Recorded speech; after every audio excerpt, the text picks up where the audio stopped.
Hey everybody, welcome to the channel. So today we're over here at the off-grid property, and this is the first time that this property's been mowed this year. So it's kind of out of control, but we've got the International 1086 and we've got the 8-foot Land Pride bush hog. Let's get this property cleaned up. It's like 90 degrees today, but we've got AC, and inside that cab there's no bugs, and it's cool. So going around the pond to start, I'm gonna start off in low 2, and then we'll see how it goes. All right, let's go ahead and engage the PTO.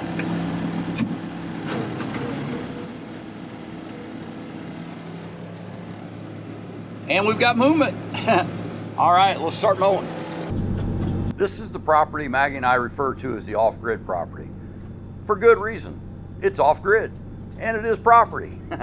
So this property has a 3-acre lake on it, and then we mow about 6 acres over here. We bought this property back in 2005, and the reason we bought it was this property has the most beautiful building site either one of us had ever seen. The building site overlooks this lake and then also all these fields, and then looks south over the river.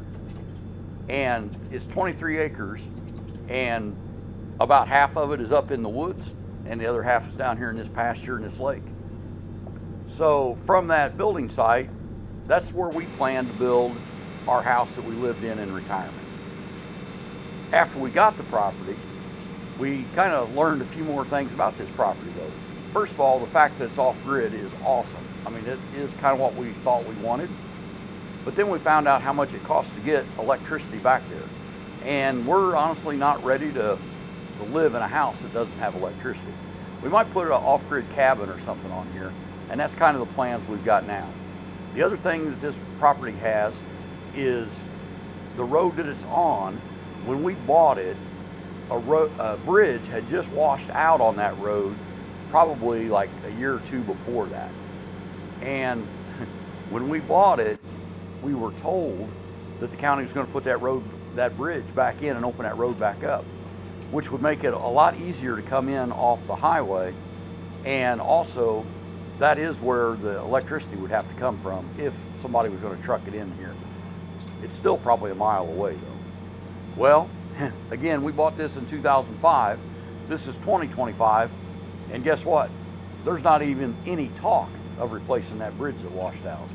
So we're kind of stuck with off-grid property, but we still love it and we're taking care of it. So at this point, it's kind of investment property unless something else changes.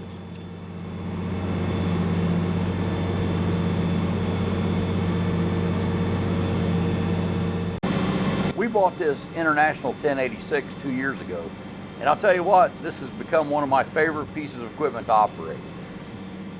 This thing has an air-conditioned cab, which makes it the only piece of equipment I've got that has a cab that's air-conditioned. So mowing over here is actually very relaxing. And I also use this tractor to maintain our trails over where we do live. We've also got a 10-foot bush hog for this tractor. And a lot of people will probably ask why I'm mowing with this 8-foot bush hog. Well, the road that I've got to take to get here, it's only about 4 miles, but it's pretty narrow. And believe it or not, I've had trouble keeping that 10-foot bush hog in the lane when cars are coming by without taking out somebody's mailbox or something. So this 8-foot one fits right behind this tractor. And then also, because the 10-foot one is a pull type, you can't pick it up. You can raise it up with the rear wheels. But this one I can actually just pick up off the ground, and that makes backing it up a lot easier, especially in a couple of the tight spots we've got here. And one of the big ones is where the drain comes out on this. It stays muddy most of the time, and it sure is nice to be able to pick up that mower and not having one more thing trying to bog you down in that mud. So a friend of ours that was a farmer ended up buying a bunch of this property. I think, honestly, it might have been a tax sale. If not, it might have just been an auction. But anyway, he wanted the cropland, but he didn't want this. This area here had been an old homestead, and then obviously it had all the woods there. And he didn't need that at all because it doesn't grow soybeans or corn. And that's all he was interested in. But he had our friend Jim Hovis build this lake on it. And then he ended up putting it back up for sale, and Maggie and I went ahead and we were able to purchase it. And like I said, again, it's been a tremendous property. We get a lot of enjoyment out of it. It was absolutely going to become where we live. And now I'm not so sure of that. Like I said, I don't really, we just built a house, so we're only 4 miles down the road from it, and that might be just close enough. Now I can see putting an off-grid cabin here though. Over the years, we have had some issues with trespassers.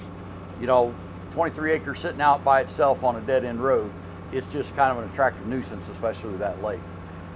Most of the problems that we had involved littering and people dumping things. The other thing that we had was, for a while, there were people that wanted to come like drive their Jeeps and four-wheelers and stuff on it. And this dam is not, really set up to be something that has traffic on it continually. Then we also, we've had it for 20 years.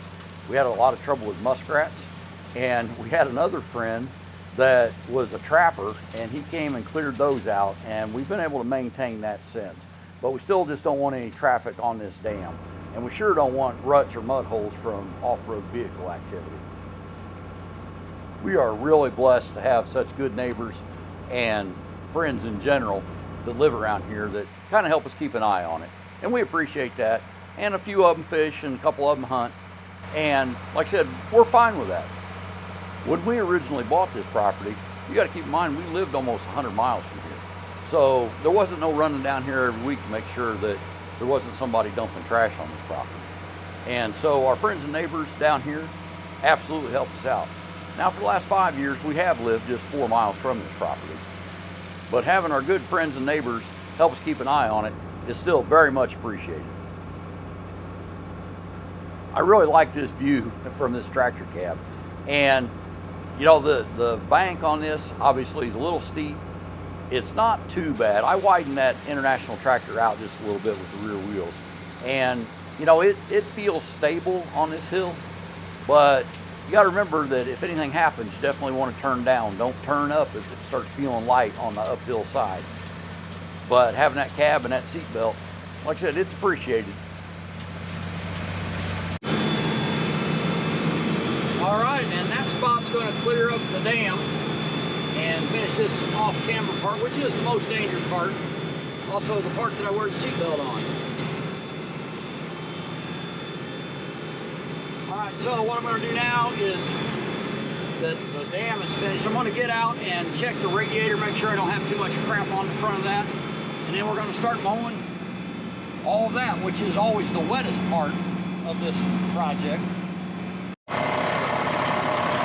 It doesn't look too bad.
I wish I could mow at that speed in real life. Oh well, I'll tell you what, honestly, I don't mind. It takes me about 4 hours to mow this over here, and I could do it quicker with the 10-foot bush hog, but again, I have some difficulty getting the 10-foot bush hog over here. I can do it, it's just easier to pull this 8-foot one. Anyway, I'll tell you what, the big thing is though, there's something addicting about running this 1086. This tractor has 146 horsepower of turbo diesel power, and they call it red power. And I'll tell you what, it's it's impressive. I like it. I like it a lot. I probably could cut the time in almost half.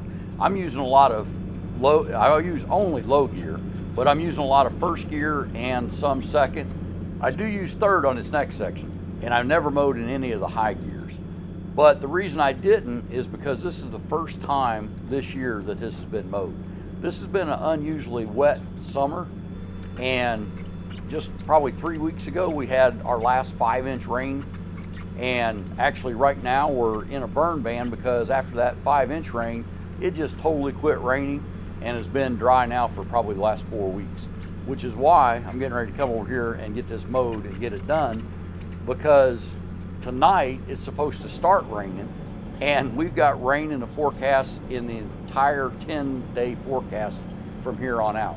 Now, I don't know if it'll rain every day or what the chances of it every day are, but I didn't want to take a chance because some of these willow trees that down in this pasture are starting to get out of control. But the 1086 will show them.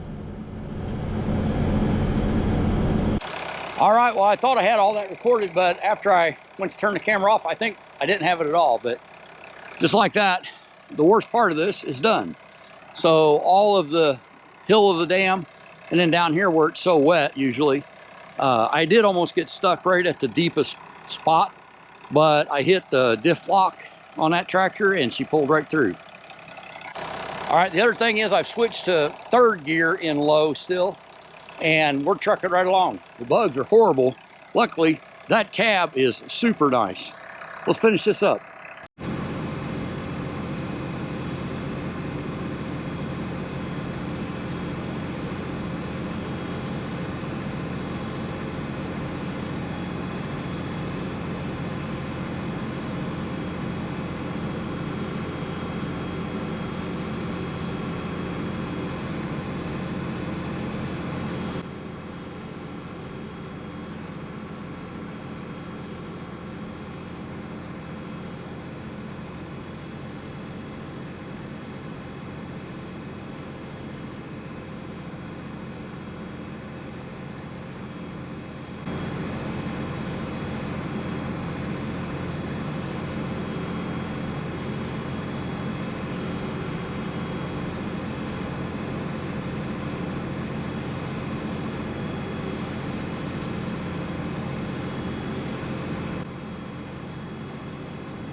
All right, been mowing about 3 hours at this point, and I've got everything on the far side of the pond mowed, and I've got the whole dam mowed.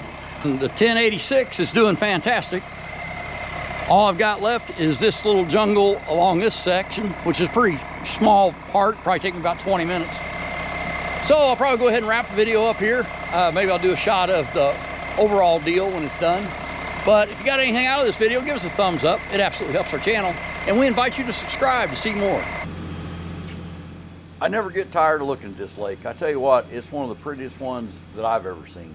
It's fairly clear, it's spring fed, and I'm told it's cold enough. I forget now, they said that you could have lake trout in there if you wanted to. Now, I've never stocked it, but our friend that we bought it off of, the farmer, he did stock it.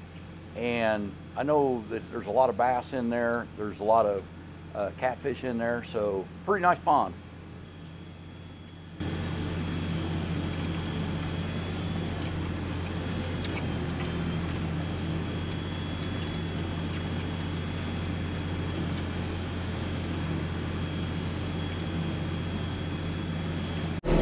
I don't know if you can see that bare spot there.